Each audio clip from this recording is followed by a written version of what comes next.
Boa tarde a todos. Estamos aqui para o terceiro módulo do curso Temas Atuais em Direito Aduaneiro, coordenado pela doutora Vera Lúcia Ponciano. Estamos aguardando alguns instantes até que todo mundo consiga se conectar.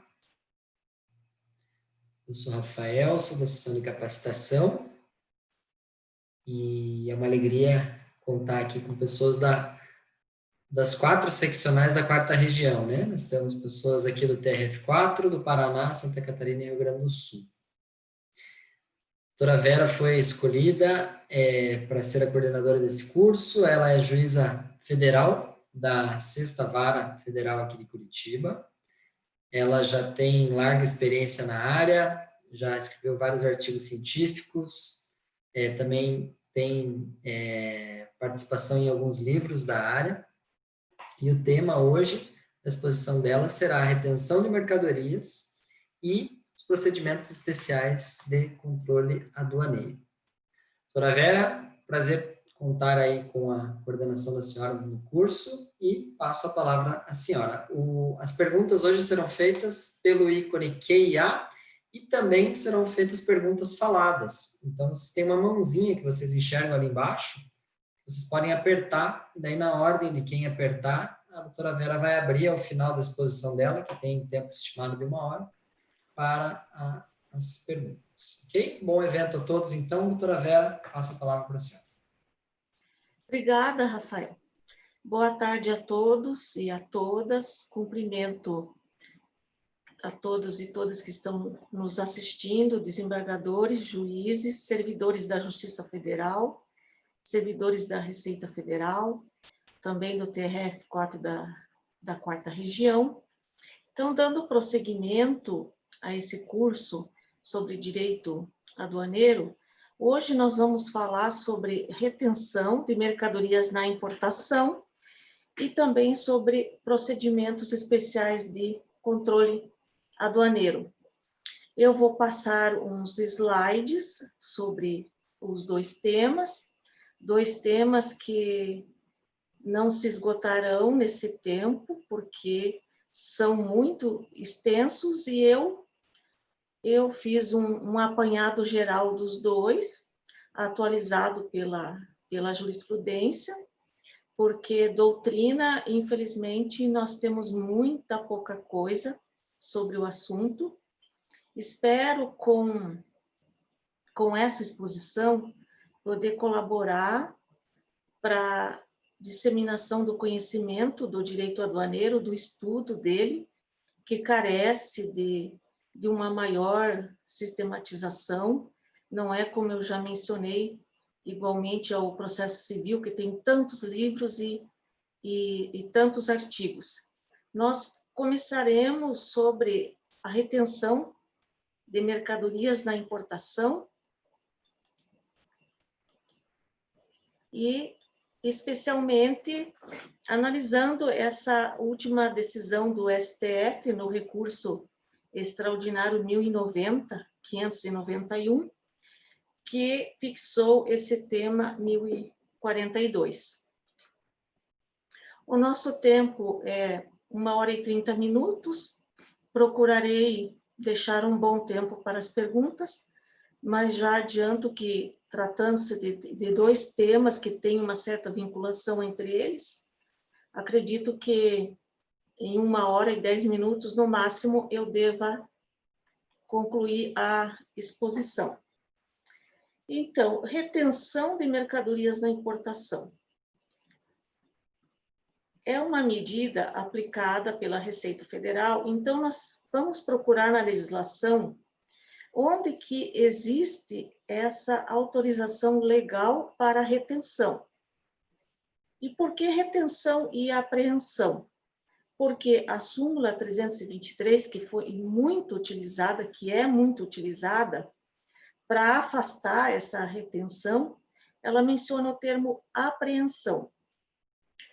Existem esses dois termos na legislação aduaneira? Pois bem, o artigo 51, parágrafo 1º do Decreto-Lei 3766, que depois vamos analisá-lo de maneira detalhada, Ele não usa nenhum dos termos, apenas diz que a mercadoria será desembaraçada desde que seja prestada garantia. O artigo 571, parágrafo 1º do decreto 6759, que de agora em diante passo a denominar de regulamento aduaneiro, ele menciona apenas garantia. A prestação de garantia como condição para o desembaraço aduaneiro não fala em retenção. O artigo 39 do Decreto-Lei 145576, ele também não utiliza o termo retenção nem apreensão. Ele fala em exigência de garantia para liberação de mercadorias.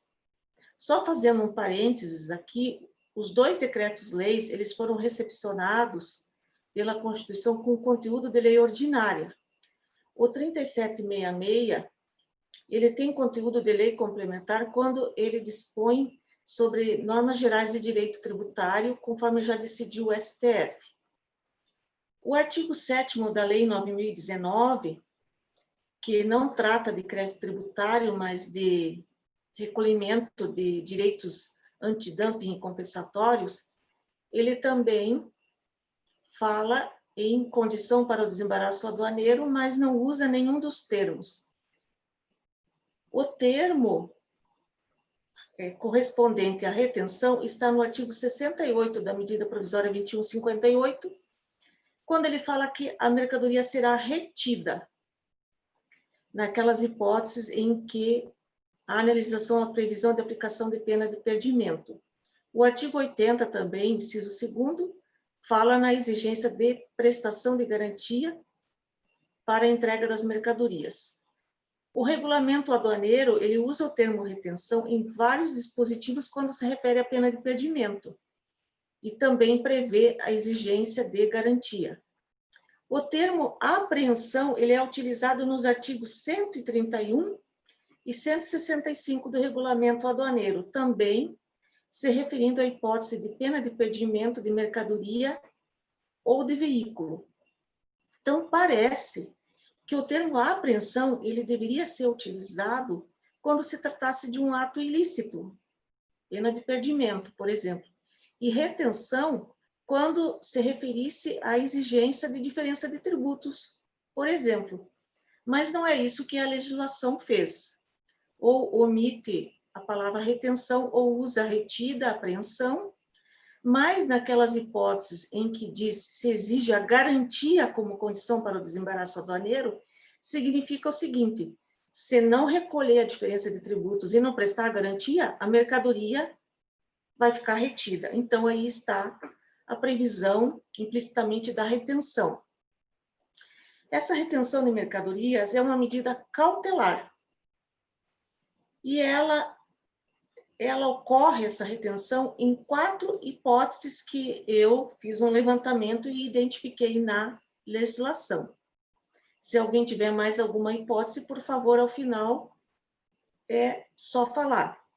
Aqui não está a apreensão de veículo, que também é hipótese de pena de perdimento. Nós estamos tratando aqui da retenção das mercadorias apenas. A primeira hipótese de retenção é quando, no curso da conferência aduaneira, houver exigência de crédito tributário. Normalmente, isso ocorre em caso de classificação fiscal incorreta, ou na hipótese de subfaturamento, que, segundo a jurisprudência atualmente, não seja pena de perdimento, mas pena de multa. E por que exigência de crédito tributário no curso da conferência aduaneira? Porque os tributos devem ser recolhidos por ocasião do registro da declaração de importação. Se não forem recolhidos em sua integralidade, haverá interrupção do despacho aduaneiro e a exigência dessa diferença de tributos. Outra hipótese de retenção é quando houver indícios de infração, de prática de infração punível com a pena de perdimento. Aquelas hipóteses do artigo 105 do Decreto-Lei 3766 e 68 da medida provisória, e também na hipótese também de prática de infração prevista no artigo 23, inciso 5º do Decreto-Lei 3766. Outra hipótese de retenção das mercadorias é em caso de exigência de direitos antidumping ou compensatórios, previstos na Lei 9.019/95, que não são créditos de natureza tributária. E também são exigidos pela Receita Federal por ocasião do despacho aduaneiro, do desembaraço aduaneiro. As demandas judiciais mais comuns que nós temos, eu fiz um levantamento no nosso Tribunal do Quarta Região, 1.300 ocorrências que citam a súmula 323 do STF. Nessas demandas judiciais, as alegações nos mandados de segurança e ações ordinárias se referem à inconstitucionalidade da retenção, ilegalidade, violação do direito de propriedade, o princípio da legalidade, ampla defesa, devido processo legal, livre iniciativa, lei da liberdade econômica. E agora temos um argumento novo, que eu estava fazendo uma live ontem sobre o assunto e me fizeram uma pergunta sobre o artigo 151.3 do CTN, já que a impugnação suspende a exigibilidade do crédito tributário, ou seja, se essa retenção e a exigência da diferença de tributos não violaria o artigo 151 do CTN. Não há aqui como rebater todos esses argumentos, porque o tempo não nos permite, mas ao final pode ser feita pergunta sobre o assunto, não tem problema nenhum. Na hipótese de retenção, em caso de pena de perdimento, também se alegam as mesmas inconstitucionalidades e ilegalidades. Não se alega a súmula 323. Por quê? Porque na primeira hipótese, o importador ele pretende afastar a exigência de garantia. Ele quer o desembaraço sem prestar garantia. E quando a infração punível com a pena de perdimento, pelo contrário, ele quer prestar garantia. Mas como nós veremos depois, só existem duas hipóteses em que é possível a prestação de garantia, tratando-se de aplicação de pena de perdimento. Na hipótese de direitos antidumping compensatórios, são as mesmas alegações da linha A. Também se pretende afastar a prestação de garantia. Essa quarta possibilidade de retenção, então, são a exigência de tais direitos, e podemos verificar no artigo 7º da Lei 9.019/95 que ele é claro em exigir o pagamento, o recolhimento de tais direitos como condição para o desembaraço aduaneiro, para a entrada no país das mercadorias importadas, em relação às quais há aquela taxa, aquela tarifa fixando os direitos antidumping ou compensatórios. Eles também são devidos por ocasião do registro da DI, e é a Receita Federal que cobra e faz o lançamento em caso de não recolhimento, e também está autorizada a exigir a garantia. Esse material todo eu vou repassar para a capacitação, que ficará disponível a todos aqui os que estão nos assistindo. Esses direitos, como todos sabem, eles têm o objetivo de proteger o comércio e a indústria nacional contra essas práticas desleais, como o dumping e aquele de ganho de competitividade artificial. Exemplo disso são aquelas mercadorias que vêm da China, começa a haver muitas e muitas importações de brinquedos, por exemplo, de alho, e o preço praticado muitas vezes chega a ser inferior, no caso dos brinquedos, ao custo da matéria-prima. Então, há um processo administrativo perante a SESEX, no Departamento de Defesa Comercial, que vai fixar esses direitos. Eu coloquei essa jurisprudência por quê? Em relação a esses direitos, o STJ já, em 2017, afastava a aplicação da súmula 323, ou seja, que exigir o pagamento desses direitos por ocasião do desembaraço aduaneiro não era meio coercitivo e não era sanção política. diferente de crédito tributário, que a jurisprudência, cerca de 95%, aplicava a súmula 323 do STF. Então, tratando-se de exigência de crédito tributário, no curso da Conferência Aduaneira, em que foi apurada a diferença de tributos a serem recolhidos e as respectivas multas tributárias, existe autorização legal para se fazer essa exigência, ou seja, que se recolha a diferença sem efetuar lançamento, ou se exija a prestação de garantia? A meu ver, sim. Essa autorização está no artigo 51, parágrafo 1º do Decreto-Lei 3766, segundo o qual, se durante a conferência aduaneira for apurada essa exigência fiscal, ou seja, não foram recolhidos todos os tributos, em virtude, por exemplo, como eu já disse, da reclassificação fiscal, a mercadoria somente pode ser desembaraçada desde que seja prestada garantia. Ou seja, não prestada garantia, fica autorizada a retenção. O artigo 39 do Decreto-Lei 14.5576 também dispõe no mesmo sentido quando fala que o ministro da Fazenda vai estabelecer as hipóteses em que poderá ser admitida a prestação de garantia para liberação das mercadorias, ou seja, para o desembaraço aduaneiro. No mesmo sentido, dispõe o regulamento aduaneiro, no artigo 570, parágrafo 2º, os senhores verificam aqui que esse parágrafo 2º fala em exigência de crédito tributário ou direito antidumping ou compensatório. O Decreto-Lei 3766 não fala desses direitos antidumping e tal. Por quê? Lá ele fala em exigência fiscal, porque a base do regulamento aduaneiro para exigir isso é a Lei 9.019, e não o Decreto-Lei 3766. O artigo 571, parágrafo 1º, que foi utilizado pelo STF no recurso extraordinário que eu citei, ele estabelece no mesmo sentido, ou seja, a mercadoria não será desembaraçada, ou seja, ficará retida. Só será desembaraçada se for prestada garantia nas hipóteses autorizadas previstas em atos normativos que nós veremos. E muito interessante é o Acordo de Facilitação do Comércio, bem recente, que o Brasil aderiu e foi promulgado em 2018. Ele também prevê a possibilidade de retenção de mercadorias e exigência de garantia como condição para o desembaraço aduaneiro. No item 3.4, inclusive, prevê essa possibilidade em relação a multas administrativas, como diz ali, penalidades pecuniárias ou multas, condicionando o desembaraço aduaneiro a essa prestação de garantia.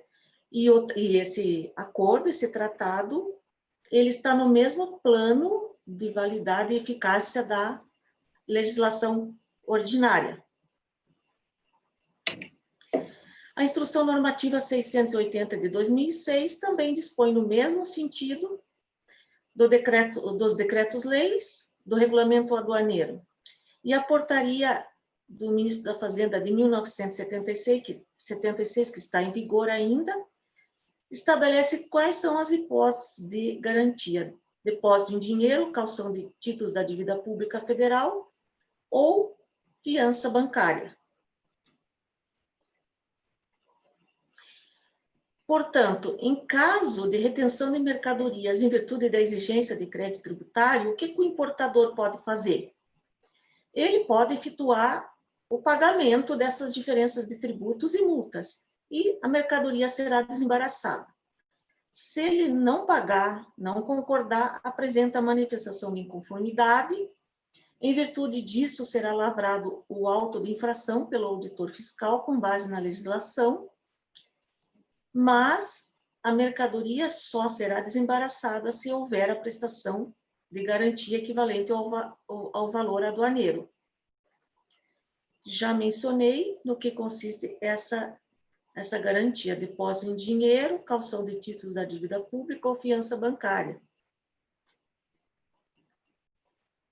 Pois bem, então, o STF, no dia 14 de setembro, ou seja, bem recente, ele decidiu um caso de subfaturamento na importação, em que a fiscalização aduaneira exigiu o recolhimento, por ocasião do desembaraço da diferença de tributos, imposto de importação, IPI, PIS/COFINS, e também a multa administrativa de 100%, aquela devida em razão do subfaturamento, prevista no artigo 88, parágrafo único da medida provisória 2158, e também o recolhimento da multa tributária de ofício de 150%.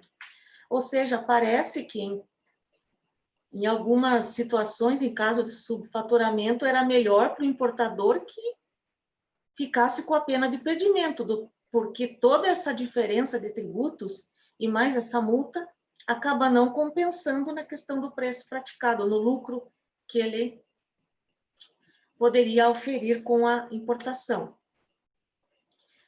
O STF decidiu, então, nesse tema 1042, que é constitucional vincular o despacho aduaneiro ao recolhimento da diferença tributária apurada mediante arbitramento da autoridade fiscal. Aí há uma certa incongruência técnica, porque seria vincular o desembaraço aduaneiro, porque o despacho aduaneiro ele é um procedimento que se inicia com o registro da DI e termina com o desembaraço. Então, o correto seria desembaraço aduaneiro. Os fundamentos que os dois ministros, ministro Marco Aurélio e ministro Alexandre, utilizaram, quando afastaram a aplicação da súmula 323, foram os artigos do regulamento aduaneiro. Eles não fizeram referência a essa legislação que eu mencionei, do Decreto-Lei 3766, e nem do 145576, fizeram referência ao regulamento aduaneiro apenas. Também se referiram à súmula vinculante número 48, segundo a qual é perfeitamente possível a exigência do ICMS por ocasião do desembaraço aduaneiro. Foi feita a distinção da situação que gerou a súmula 323 com o caso concreto. E, a meu ver, o STF o fez de modo acertado, porque essa súmula tem mais de 40 anos, ela foi editada antes do Código Tributário Nacional, o recurso extraordinário é de 1961, e nele se questionava o artigo 75 do Código Tributário do município de Major Isidoro, em Alagoas, e era referente à inconstitucionalidade de uma taxa criada pelo município. Então, o recorrente lá no recurso extraordinário estava obrigado a recolher aquela taxa, senão iam ser apreendidas as mercadorias. O STF fez a distinção dos dois casos, e principalmente porque nesse precedente da súmula 323 não se analisou nada, absolutamente nada que se envolvesse o comércio exterior, que o artigo 22, inciso 8º da Constituição, dá competência para a União legislar sobre comércio exterior. Ou seja, a súmula 323, que foi aplicada pela jurisprudência durante cerca de 20 anos, eu acompanho esse tema há 20 anos, escrevi um artigo, vários artigos publicados na internet sobre o assunto. Então, o STF aplicou afastou a aplicação da súmula 323. Desse modo, o prosseguimento do despacho aduaneiro, com a liberação das mercadorias, quando houver exigência fiscal, depende da prestação de garantia para que seja realizado o desembaraço aduaneiro. Mas, e no que tange às multas administrativas ao controle das importações? Elas também estão abrangidas por essa decisão do STF? Em princípio, sim, porque o tema 1042, O caso concreto que foi analisado se referia a subfaturamento na importação, em que havia diferença de tributos, multa tributária e a multa administrativa de 100%. Vocês podem perceber aqui no artigo 88 da medida provisória, parágrafo único, que expressamente a lei fala em multa administrativa. Ou seja, ela não se refere a crédito tributário, porque o direito aduaneiro, ele não tem uma conotação apenas fiscal tributária, mas extrafiscal, a ponto de proteger tantos outros interesses no comércio exterior, como a saúde, a segurança pública, o meio ambiente, o comércio, a indústria nacional. Essas multas administrativas, elas estão na legislação aduaneira, temos várias, eu citei essas duas. Por exemplo, a multa também de 1% sobre o valor aduaneiro em caso de classificação incorreta da mercadoria na nomenclatura comum do Mercosul. Também a multa de 30% em caso de ausência de licenciamento de importação. Essas multas, elas não são multas tributárias. Desse modo, é uma situação diferente do artigo 51 do Decreto-Lei 3766, e, em tese, o STF deveria esclarecer melhor se elas também podem ser exigidas por ocasião do desembaraço aduaneiro, ou seja, exigir o seu prévio recolhimento ou exigir a prestação de garantia para o desembaraço aduaneiro, ou não, deveria liberar as mercadorias e lavrar auto de infração e prosseguir o processo administrativo. O STF, quando ele fundamentou no artigo 571, parágrafo 1º do Decreto-Lei, do Regulamento Aduaneiro, quando ele fundamentou, nós temos que levar em conta que esse dispositivo, ele fala em exigência de crédito tributário no curso da Conferência Aduaneira. Ele regulamenta o artigo 51 do Decreto-Lei 3766. Desse modo, se levado ao pé da letra, as multas administrativas não poderiam ser exigidas por ocasião do desembaraço aduaneiro, o seu recolhimento ou a prestação de garantia. Deveria ser lavrado o auto de infração e seguir o processo administrativo para cobrança. Eu decidi já algumas vezes dessa maneira, dessa forma. Eu afastava a aplicação da súmula 323 no que tange ao crédito tributário, ou seja, deveria recolher ou prestar garantia, mas em relação às multas administrativas, eu dizia que deveria haver o lançamento e a cobrança normal e não poderiam elas impedirem o desembaraço aduaneiro. Fica essa dúvida e acredito que nós devamos ir para o campo do processo civil e ver e verificar o que vai fazer coisa julgada. Porque quando o STF analisou o caso de subfaturamento, e na sua decisão, embora não tenha ficado muito claro, disse que pode condicionar o desembaraço aduaneiro essa diferença de tributos e multas arbitradas pela fiscalização aduaneira, parece que essas multas administrativas também se incluem. Mas, depois da decisão do STF, eu ainda não decidi acerca desse assunto.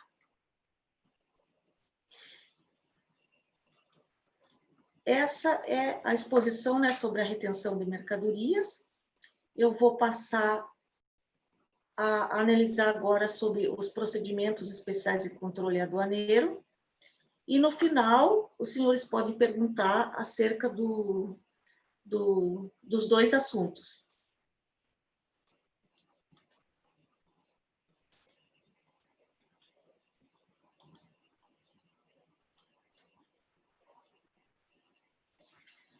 Então, procedimento especial de controle aduaneiro. O controle aduaneiro exercido pela Receita Federal, ele pode ser prévio ao despacho aduaneiro, concomitante ao despacho ou posterior.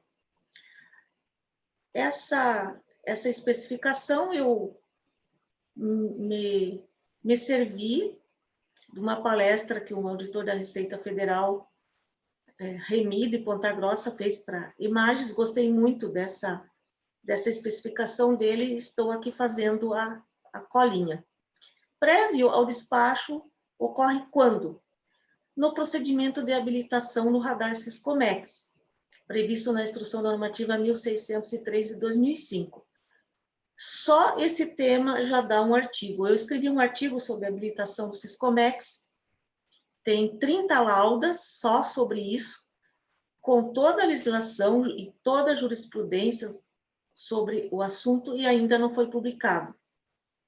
E por que a IN 228? Porque no momento da habilitação, do pedido de habilitação no Siscomex, ali também pode ser feito um controle das operações de importação já realizadas pela pessoa jurídica. Se lá na habilitação do Siscomex, na submodalidade limitada e ilimitada, tem que apresentar toda a contabilidade da empresa para comprovar sua capacidade financeira, econômica e operacional.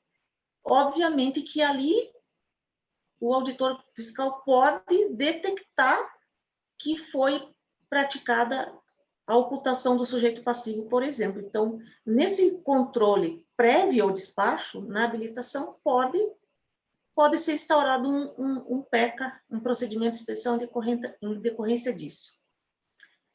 Concomitante ao despacho aduaneiro, ou seja, registrada a DI, iniciada a conferência aduaneira, interrompido o despacho, direcionado as mercadorias para o canal cinza de conferência aduaneira, será verificada aquela operação de importação, aquela DI, Declaração de Importação, com base na IN 1169 de 2011.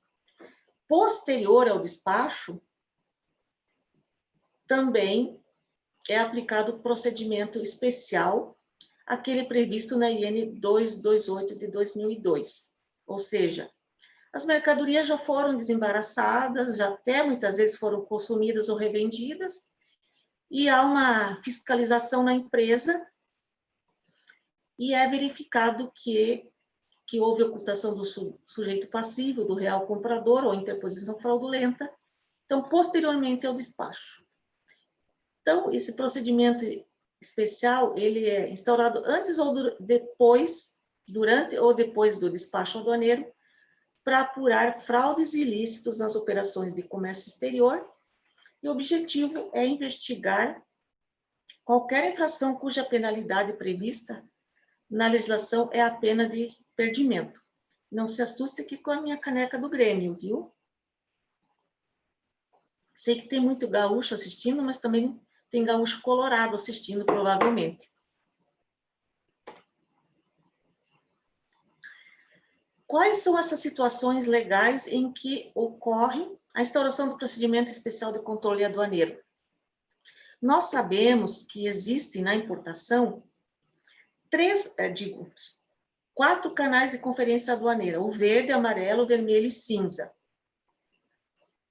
O canal cinza, ele é selecionado diante de elementos indiciários de fraude, e há a instauração de procedimento especial de controle aduaneiro. Como que é feita essa seleção? Essa seleção ela é baseada em gerenciamento de riscos, que nós vimos na aula passada pelo Gustavo, da Receita Federal, o coordenador lá do CORAD no Rio de Janeiro. E esse gerenciamento de riscos, ele leva em conta determinados elementos que estão descritos na Instrução Normativa 680, artigo 21, parágrafo 1º. Dentre esses elementos, ocorrências verificadas em outras operações realizadas pelo importador, incluindo as fraudes e ilícitos aduaneiros. Ou seja, existe, por exemplo, um PECA em andamento que mirou uma DI, ou o PECA da 228 que está investigando a empresa, e vem uma importação nova. Então, a legislação autoriza que seja feito o direcionamento automático para o canal cinza dessa nova importação. Nós vamos verificar jurisprudência depois sobre esse assunto. Mas eu já adianto aqui que essa previsão da Instrução Normativa 680, no artigo 21, parágrafo 1º, ela não inovou a ordem jurídica. As alegações que tem nas ações que se ingressam na justiça são de que não existe previsão legal para esse direcionamento para o canal cinza na pendência de PECA ou na pendência de processo administrativo. Mas existe essa base legal. Nós temos que tomar muito cuidado, porque a legislação aduaneira ela é tão esparsa e não existe sistematização e uma certa congruência entre os atos normativos. Então, o que nos trazem é a instrução normativa. Ela é ilegal, viola o princípio da legalidade, viola o princípio do devido processo legal, não existe previsão legal. Quando alegam isso, eu vou procurar, eu quero saber qual o embasamento legal para tanto. Embasamento legal é o artigo 50 do Decreto-Lei 3766, que fala da verificação da mercadoria no curso da Conferência Aduaneira, tá? Nesse caso, nessa verificação na Conferência Aduaneira, diz o seguinte, que podem ser adotados critérios de seleção. E esses elementos que eu mencionei, que estão previstos na instrução normativa, nada mais são do que critérios de seleção para a tal da Conferência Aduaneira. Então, a meu ver, existe base legal para tanto.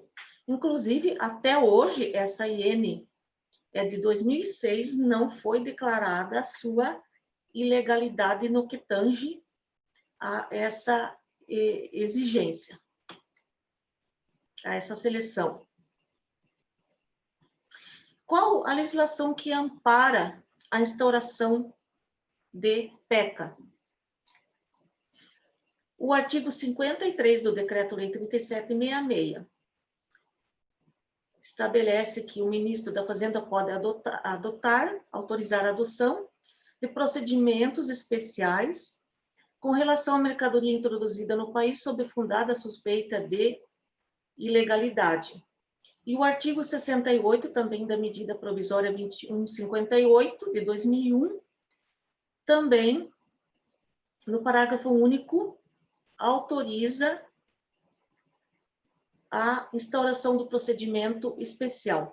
Veremos depois essa delegação aqui do parágrafo único à Secretaria da Receita Federal. Então, havendo indícios de infração punível com a pena de perdimento, a mercadoria será retida até que seja concluído o correspondente procedimento de fiscalização. O PECA, ele não é instaurado para diferença de crédito tributário, é apenas em caso de infração punível com a pena de perdimento. E há situações também previstas no artigo 105 do Decreto-Lei 3766, que já existem elementos suficientes e não é necessária a instauração de PECA. Até mesmo uma situação, por exemplo, de falsa declaração de conteúdo, se já tiverem todos os elementos aí presentes, necessariamente não precisa instaurar o PECA.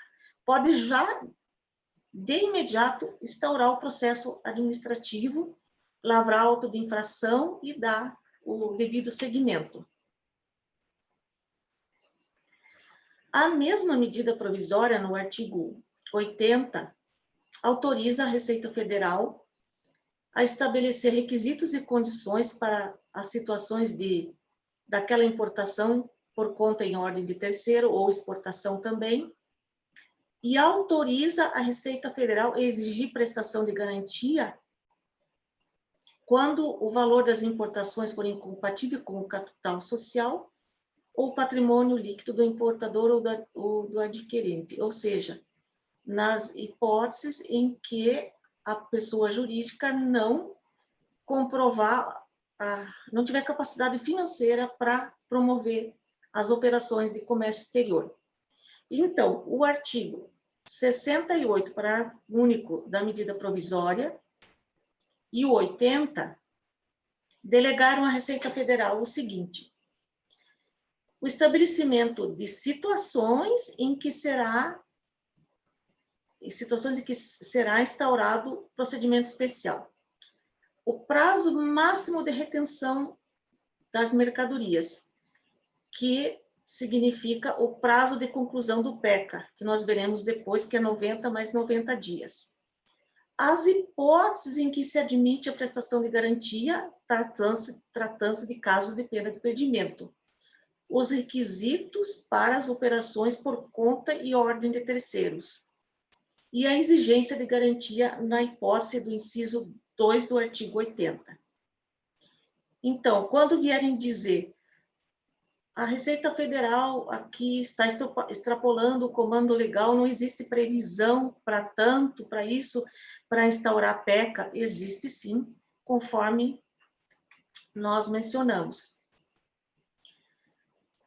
A IN 228, ela visa a verificação da origem dos recursos que foram aplicados nas operações de comércio exterior e também visa combater a interposição fraudulenta. Ela tem base legal, conforme mencionei anteriormente.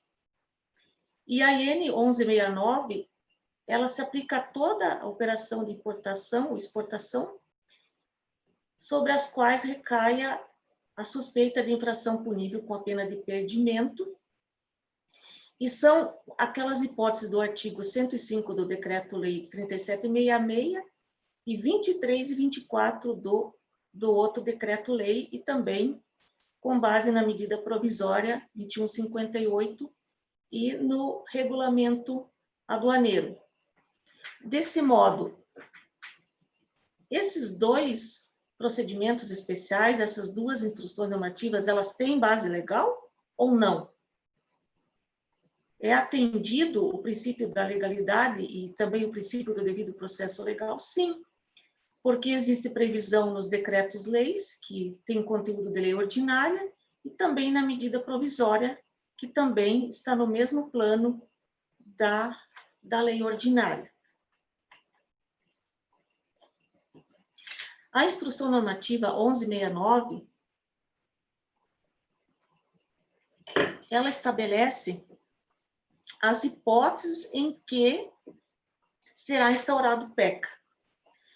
Ela menciona assim: o procedimento especial é cabível, dentre outras hipóteses, nessas aqui que estão mencionadas no artigo 2º. Eu perguntei para o Remi, né, que é auditor da Receita Federal, falei, mas por que a Instrução Normativa 1169 ela nominou, ela descreveu certas hipóteses que não esgotam o artigo 105 do Decreto-Lei 3766. Porque o artigo 68 da medida provisória e os dispositivos dos decretos-leis que eu mencionei tem outras hipóteses de pena de perdimento, de aplicação de pena de perdimento. Não é só aqui, por exemplo, falsidade de documento, falsidade material e ideológica, quanto origem, natureza da mercadoria, preço, etc., importação proibida, ocultação do sujeito passivo, falsa declaração de conteúdo. Todas essas hipóteses, elas estão previstas no artigo 105 do Decreto-Lei 3766. E a ocultação do sujeito passivo no artigo 23 do Decreto-Lei 14.5576. Mas no artigo 105 do 3766, existem outras hipóteses que não estão na IED, mas ela ressalva essas outras hipóteses. Eu perguntei para ele, mas por quê?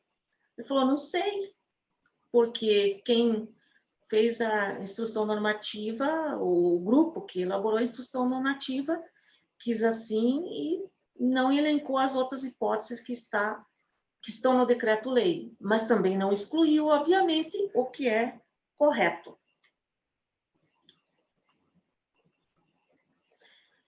A IN 1169, eu já disse, ela repetiu as situações do Decreto-Lei 3766 e do 14576 e estabeleceu as hipóteses em que pode ser prestada a garantia. E a IN 228, o objetivo é apurar também a infração sujeita à pena de perdimento em caso de ocultação do sujeito passivo, interposição fraudulenta, e em caso também de incapacidade financeira, econômica, operacional da pessoa jurídica. Qual seria a diferença entre as duas? Além daquela de eu ter mencionado, que é concomitante ao despacho ou posterior ao despacho aduaneiro. Porque a 1169 também tem a ocultação do sujeito passivo e a interposição fraudulenta. E a 228 só trata disso aí e da inexistência de fato da empresa. A diferença, conforme eu até troquei a ideia com o Remy, é que o foco da 1169 é a DI, é uma DI, uma ou mais DI, é a mercadoria, aquela operação de comércio exterior e não a empresa. E o foco da 228 é a empresa partindo-se das operações de comércio exterior que foram realizadas num determinado período. Como diz o Remy, a IN 1169 dá um tiro de espingarda e a 228 dá um tiro de canhão, porque visa a empresa. Inclusive, a consequência da decisão final do PECA, como nós veremos da 228, é a instauração de processo administrativo para a declaração de inaptidão da pessoa jurídica. Em que situações é possível prestar garantia em caso de PECA visando a aplicação da pena de perdimento? Seriam todas as hipóteses? Não. Elas são bem restritas. Somente as hipóteses do inciso 4º e 5º da IN 1169, conforme o seu artigo 5º-A, é que é possível a prestação de garantia, ou seja, em caso de ocultação do sujeito passivo, do real vendedor, etc., e existência de fato do estabelecimento importador, exportador ou qualquer pessoa envolvida na operação de comércio exterior. Então, em caso, por exemplo, de falsa declaração de conteúdo na importação, consta lá que são colchas para cama, mas na verdade são iPhones. É vedada a prestação de garantia. Nessas duas hipóteses é permitida, mas os senhores verificam que nessas duas hipóteses também há fraude, como há fraude na falsa declaração de conteúdo. Mas a legislação delegou à Receita Federal que estabelecesse essas hipóteses. E a Receita Federal achou por bem que nessas duas hipóteses é possível a prestação de garantia até a conclusão do PECA. Depois de concluído, não é mais possível a prestação de garantia. Não há como o judiciário elastecer isso, permitir que depois de concluído o PECA seja prestada garantia. Então, desse modo, a possibilidade de oferecimento de garantia nas outras hipóteses de aplicação de pena de perdimento, não, conforme eu mencionei, coube à Receita Federal regulamentar por autorização legal e estabeleceu estas hipóteses. Mas há uma ressalva a ser feita, porque o inciso 1º do artigo 2º, ele trata também do subfaturamento na importação e veda a prestação de garantia, mas partindo do pressuposto que se aplica aí a pena de perdimento. Mas como a jurisprudência já é pacífica, de que se aplica a pena de multa, então, em caso de subfaturamento, é possível a prestação de garantia. Inclusive, o próprio tema 1042 do STF trata de subfaturamento e de exigência de garantia como condição para o desembaraço aduaneiro.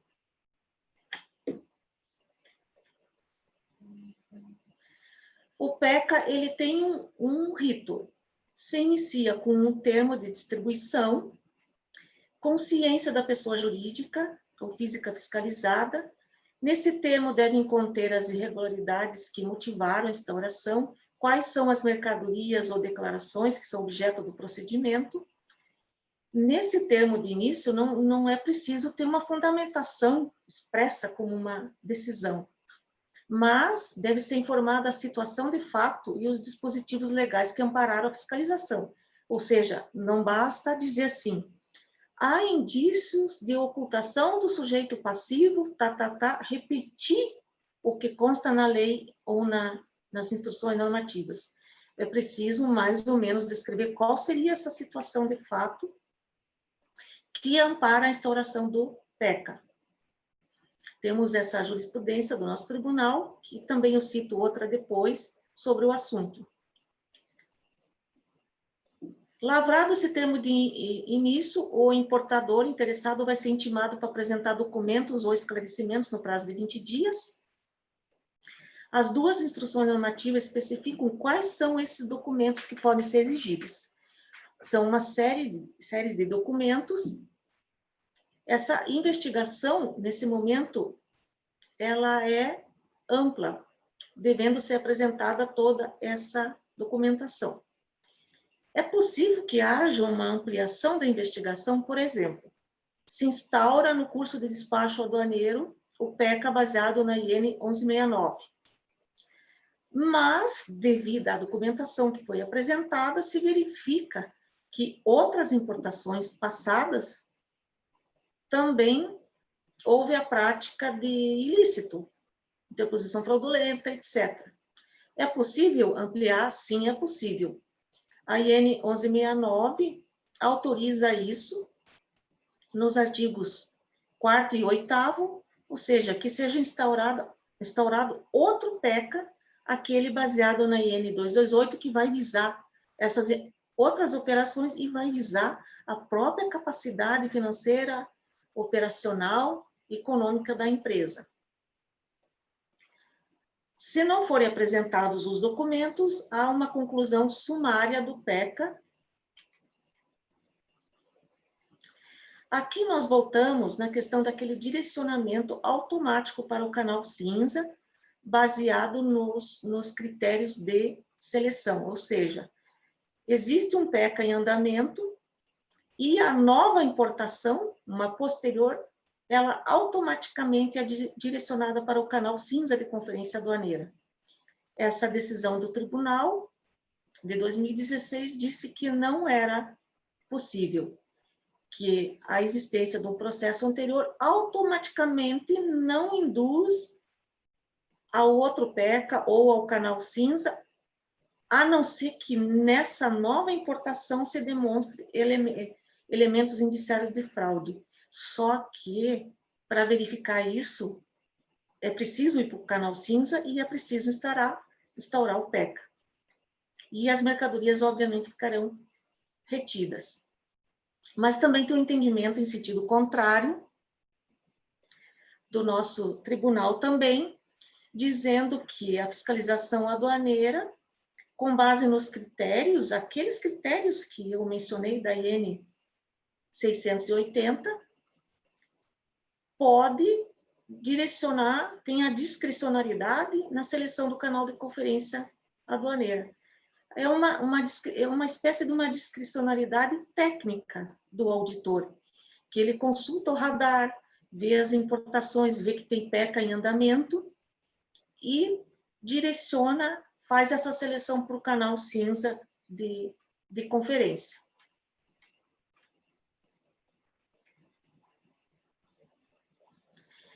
E a questão da ampla defesa e do contraditório no PECA.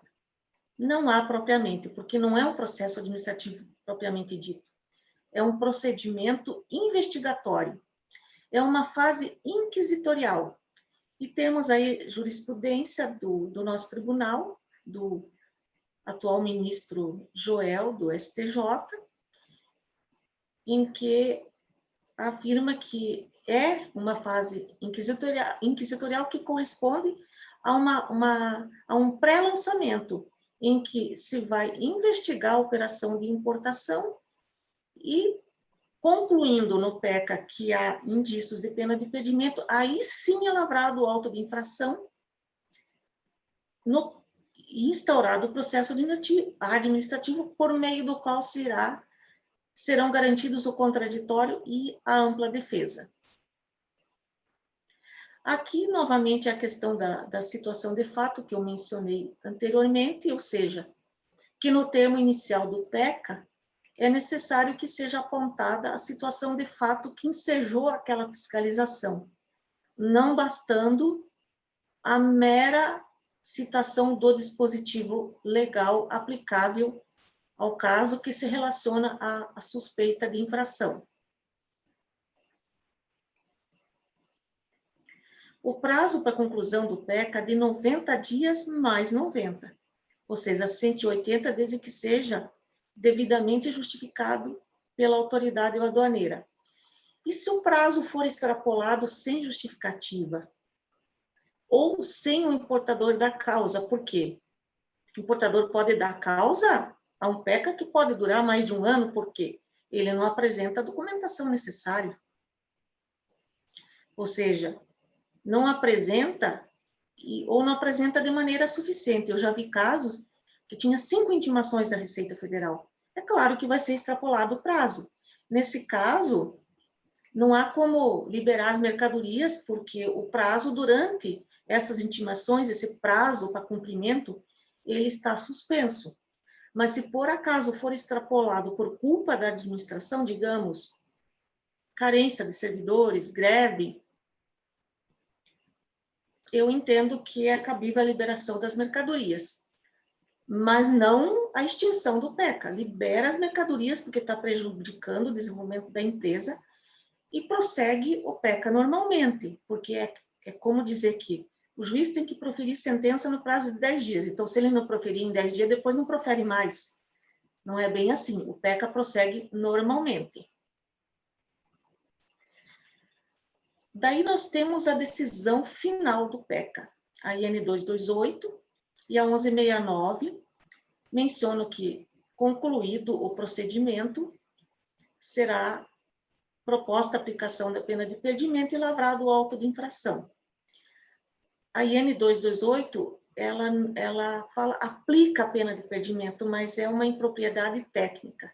A 1169 é que está correta. Será proposta a aplicação da pena de impedimento, porque será lavrado o auto de infração, se iniciará o processo administrativo por meio do qual será garantido o contraditório e também a ampla defesa. Essa decisão final do PECA, embora não aplique a pena de impedimento, só a proponha, ela precisa ser fundamentada. Não basta dizer que há indícios. Os indícios, eles existiam lá no início, no momento da instauração do PECA. O que se deve dizer nessa decisão é que há fortes elementos indicando a prática de infração punível com a pena de impedimento. Então, como já mencionei, será lavrado o auto de infração com proposta de aplicação da pena de impedimento ou da multa equivalente ao valor aduaneiro das mercadorias, ou seja, na situação em que as mercadorias foram desembaraçadas, porque já entraram no território nacional, já foram revendidas, já foram consumidas, então há essa aplicação da multa substitutiva.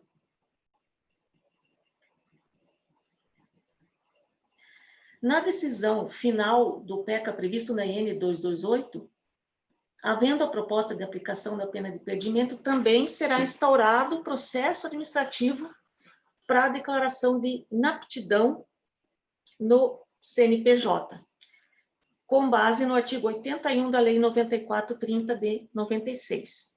Então, existe previsão legal para tanto. E também na IN 1863.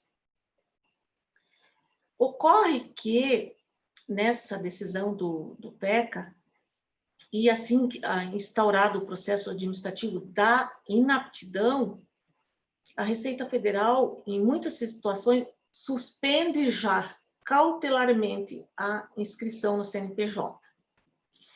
Mas a jurisprudência do nosso tribunal afasta isso, porque ainda que a declaração de inaptidão esteja prevista em lei, a suspensão cautelar não está prevista na lei, só na Instrução Normativa 1863. Então, é uma hipótese aí que houve violação ao princípio da legalidade. Há outras consequências da decisão final no PECA, que é representação à Receita Federal que jurisdiciona o domicílio da pessoa jurídica para fins de baixa de ofício da inscrição no CNPJ, quando for constatado que ela seja inexistente de fato. A representação e o processo administrativo vai apurar isso e a decisão final, se procedente, vai ser a baixa de ofício da inscrição.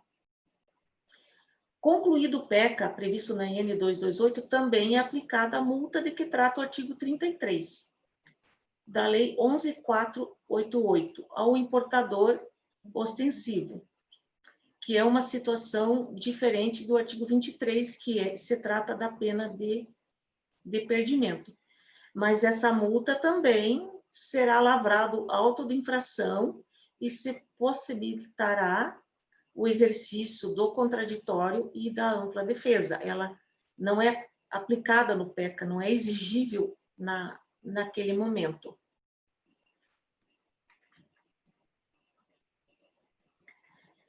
Eu acho que, assim, acerca do artigo 80, inciso 1º, da medida provisória 2158, ela autorizou a Secretaria da Receita Federal estabelecer requisitos e condições para a atuação de pessoa jurídica importadora por conta e ordem de terceiro. Assim foi editada a Instrução Normativa 1861, que estabeleceu tais requisitos. Se não forem obedecidos esses requisitos, que são inúmeros, a legislação considera que há a ocultação do sujeito passivo, etc., ou interposição fraudulenta. Conversando essa semana com o colega Rony de Foz do Iguaçu, que me contou um caso muito interessante de importação de 2 aeronaves que eram importadas no nome de uma pessoa jurídica, mas elas eram, de fato, para 2 pessoas físicas, inclusive uma dupla sertaneja. Estávamos conversando sobre o assunto e é exatamente esse caso. Eu também tive um de importação de 2 máquinas agrícolas por uma empresa que constou como importação por conta própria, mas a Receita Federal apurou que, em verdade, os recursos eram de 2 pessoas físicas. E é o caso aí dessa importação que não observou os requisitos legais, ocultação do real adquirente, dos reais adquirentes das mercadorias. A IN 228 e a 1169 também estabelecem outras consequências da decisão final dos respectivos procedimentos especiais, que é a representação fiscal para fins penais, para apurar crimes como de falsidade ideológica, material dos documentos, lavagem de dinheiro, ocultação de bens, direitos e valores, ou a representação em caso de irregularidades no recolhimento de tributos internos. Aí está um exemplo da intersecção do direito aduaneiro com o direito penal, que existem essas zonas de intersecção dele com o direito administrativo, direito tributário, direito penal, direito econômico e direito internacional. Puxa, muito pontual. Eu disse que em 1 hora e 10 minutos eu conseguiria concluir os 2 assuntos. Eu estou agora à disposição para responder questionamentos. Temos alguma coisa, Rafael? Estou vendo aqui no QIA e não há questões. Parece que tem no chat. Eu vou dar uma olhadinha aqui. Meu nome é Cláudio, sou auditor fiscal em Caxias do Sul e Colorado. Não tem problema. A gente não vai brigar por causa disso, viu, Cláudio? Tem que respeitar. Aqui na Receita Federal, embora salvo o melhor juízo não haja uma definição estabelecida, como disse a doutora Vera, a retenção de mercadorias pressupõe que o contribuinte poderá conseguir sua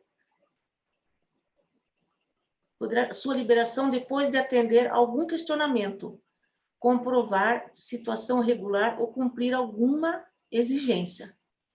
Já a apreensão, e sempre quando a penalidade do impedimento já está cristalizada desde o início do procedimento. Sim, apreensão de drogas, por isso, não tem o que regularizar. Por isso que o documento para aplicação de pena de impedimento chama-se auto de apreensão e termo de apreensão e guarda fiscal, pois encerra o procedimento. É verdade. Como eu disse inicialmente, o termo apreensão propriamente deveria se vincular a um ilícito. Termo de apreensão e guarda fiscal, o veículo utilizado na prática de contrabando ou descaminho é termo de apreensão, não é termo de retenção.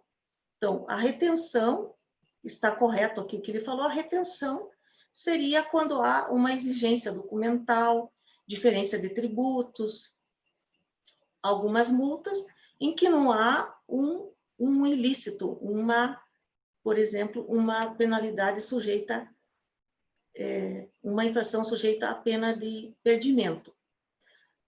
Ele continua, outro ponto que gostaria de lembrar, como vem aos presentes, é o deferimento de liminares inaudito altera parte. Explico. Uma carga com suspeita de subfaturamento, mesmo que tenha garantia equivalente a 100% do valor aduaneiro, depois que sai do recinto... Um minuto. Depois que sai do recinto alfandegado, não poderá ter seus tributos reais cobrados. É verdade, uma vez liberadas as mercadorias, tem que lavrar, e será lavrado, o auto de infração dificilmente conseguirá ser cobrado. Mas, como eu disse, segundo o tema 1042 do STF, que, na verdade, ele vem amparar a fiscalização aduaneira. É necessário fazer o recolhimento de tudo, diferenças de tributo, multas tributárias, multas aduaneiras, multas administrativas, ou prestar garantia. Isso é bom para a fiscalização aduaneira. Inclusive, aquela questão da aplicação do artigo 151.3 do CTN, que as impugnações e recursos suspendem a exigibilidade do crédito tributário, eu respondi ontem, porque foi uma pergunta feita por advogado, obviamente. Eu respondi que a legislação aduaneira ela é específica, ou seja, então, diante do princípio da especialidade, se a legislação autoriza a retenção, autoriza a exigência de garantia, nesse momento pré-processo administrativo, nem há auto de infração ainda, nem há lançamento, não há intimação para apresentar a impugnação, esse dispositivo do CTN não se aplica nesse momento, ele se aplica no lançamento tributário. E, ademais, esse inciso 3º do artigo 151, ele menciona que essa suspensão é na forma das leis e regulamentos respectivos. E a legislação aduaneira ela é muito específica a respeito disso. Ele continua, pois nunca a empresa pagará a eventual diferença, exatamente. Exemplo numérico, uma carga com um valor aduaneiro de 1/4 do valor real. 25% são pagos na DI e outros 25% eventualmente na execução da garantia. Com liminar deferida sem ouvir a Receita e seus motivos do caso concreto, os outros 50% nunca serão cobrados, pois o lançamento da diferença não será pago, já que a empresa desaparece. Obrigado e parabéns pelo evento. Tem total razão. Mas, como eu já disse, agora a fiscalização aduaneira está muito bem amparada nesse tema 1042 do STF, devendo a diferença de tributos e respectivas multas tributárias e aduaneiras serem pagas por ocasião do desembaraço ou ser prestada garantia para essa finalidade. Temos aqui nas perguntas, excelente exposição, parabéns, obrigado, doutora. Por favor, quais os prazos e as hipóteses em que podem ser elasticidos para a conclusão do despacho aduaneiro nos canais amarelo e vermelho? Prazo para conclusão do despacho aduaneiro nesses dois canais é de 8 dias, segundo a jurisprudência do nosso tribunal. Não existe na legislação esse prazo específico. A Receita Federal discorda desse prazo, se eu não me engano, dizendo que é de 10 dias, mas a nossa jurisprudência diz que é de 8 dias o prazo para a conclusão. Não há como elastecer esse prazo, porque no canal amarelo é feita a conferência documental e no no canal vermelho é feita a conferência física e documental também. Então, temos 8 dias. Inclusive, saiu um recente estudo sobre essa questão do tempo que a Receita Federal leva para fazer a conclusão, e esse estudo muito bem feito, e estudo técnico, concluiu que quem dá causa ao retardamento da conclusão dos procedimentos é o interessado, é o importador, e não propriamente a Receita Federal. Então, a grande maioria dessa demora decorre de atos do importador, que não apresenta documentos, ou que apresenta documentos de maneira insuficiente.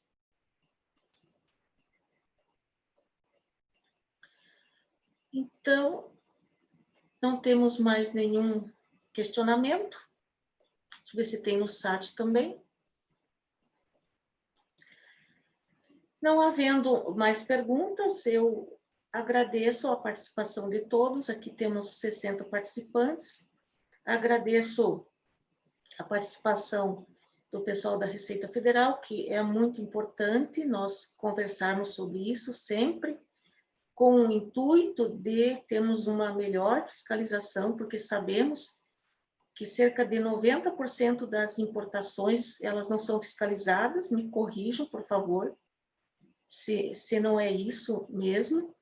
E a preocupação do auditor colorado, aí de Caxias do Sul, a preocupação dele é adequada e procedente, porque realmente deferir uma liminar quando a exigência de crédito tributário, etc., sem pelo menos ouvir a Receita Federal, a liberação das mercadorias são consumidas no território nacional, são revendidas, e dificilmente vai se cobrar essa diferença de crédito tributário.